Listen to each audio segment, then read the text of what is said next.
Olá, sexto ano!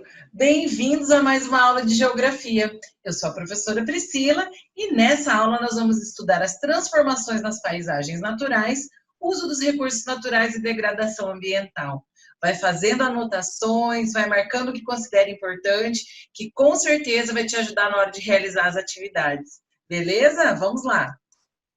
Legislação nacional e convenção internacional. Olha só, pessoal.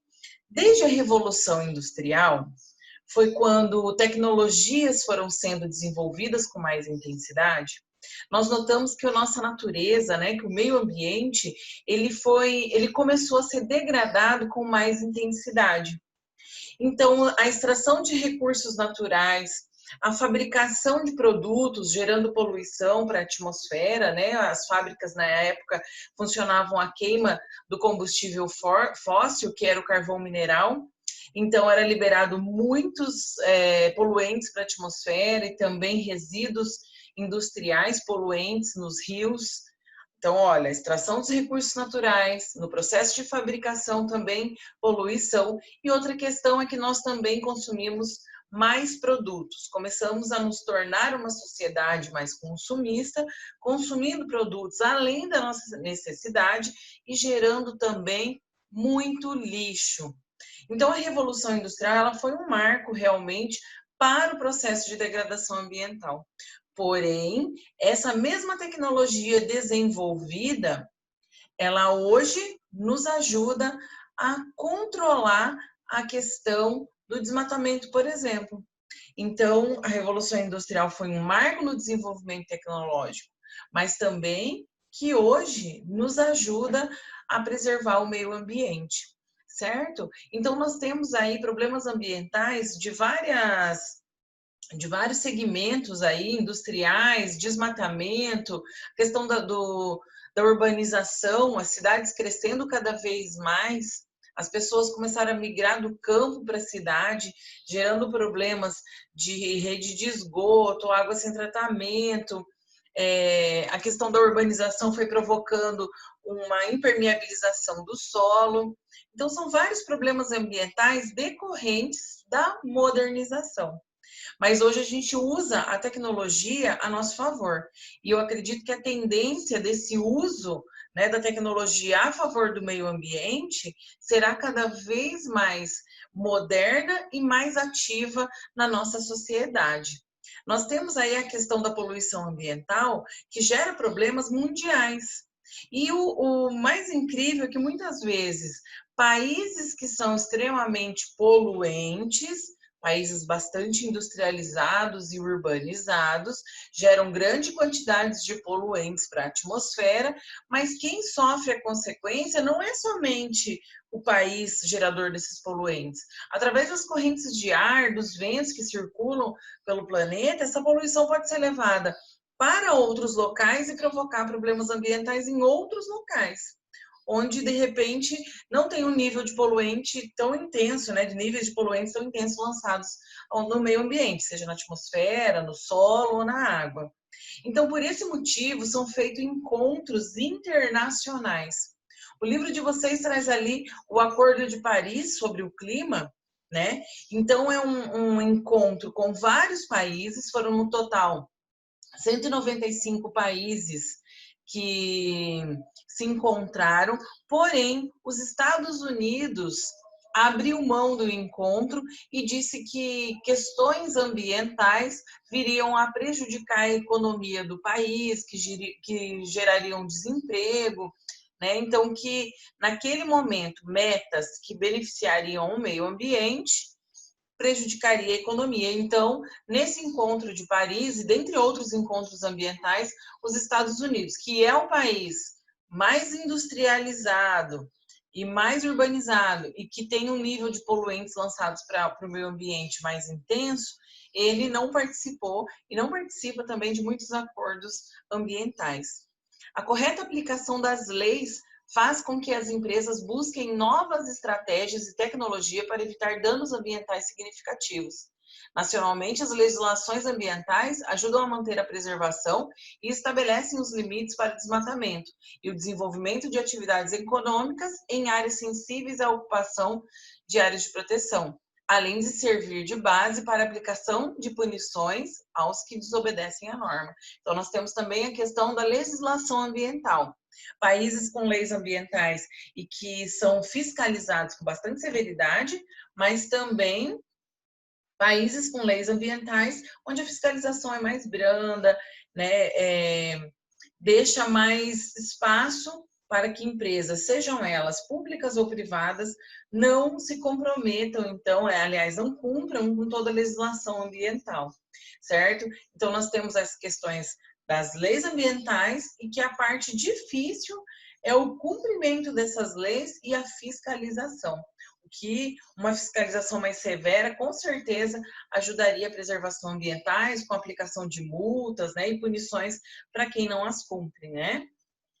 Então, olha só, uma das estratégias criadas foram esses selos e certificados de preservação ambiental.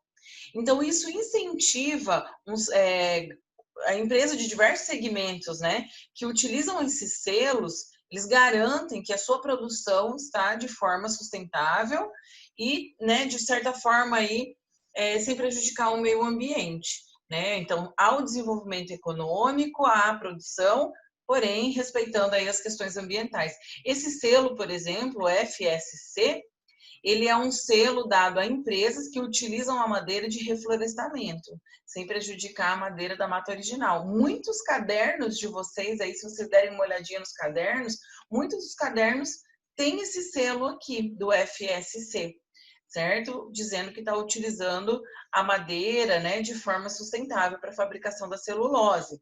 Esse certificado de bem-estar animal, que diz que são empresas que não utilizam testes, né, nenhuma crueldade com animais, o selo de economia de energia, de reciclagem, de produtos orgânicos, enfim.